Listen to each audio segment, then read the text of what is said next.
మెదక్ జిల్లా కొల్చారంలో అత్యాచారానికి గురైన గిరిజన మహిళ మృతి చెందింది. మెరుగైన చికిత్స కోసం సికింద్రాబాద్ గాంధీ ఆసుపత్రికి తరలిస్తుండగా మార్గ మధ్యలో ప్రాణాలు కోల్పోయింది.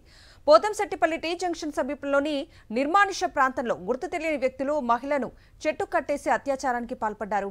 అపస్మారక స్థితిలో ఉన్న బాధితురాలిని మెదక్ జిల్లా ఆసుపత్రికి తరలించారు. మెరుగైన వైద్యం కోసం గాంధీ ఆసుపత్రికి తరలిస్తుండగా మహిళ ప్రాణాలు కోల్పోయింది. మృతురాలు మెదక్ జిల్లా సంగాయిగూడ తండాకు చెందిన మహిళగా పోలీసులు గుర్తించారు.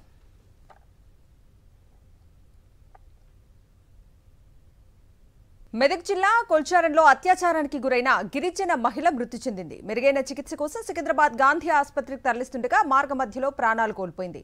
పోతంశెట్టిపల్లి టీ జంక్షన్ సమీపంలోని నిర్మానుష్య ప్రాంతంలో గుర్తు తెలియని వ్యక్తులు మహిళను చెట్టు కట్టేసి అత్యాచారానికి పాల్పడ్డారు. అపస్మారక స్థితిలో ఉన్న బాధితురాలిని మెదక్ జిల్లా ఆసుపత్రికి తరలించారు. మెరుగైన వైద్యం కోసం గాంధీ ఆసుపత్రికి తరలిస్తుండగా మహిళ ప్రాణాలు కోల్పోయింది. మృతురాలు మెదక్ జిల్లా సంగాయిగూడ తండాకు చెందిన మహిళగా పోలీసులు గుర్తించారు.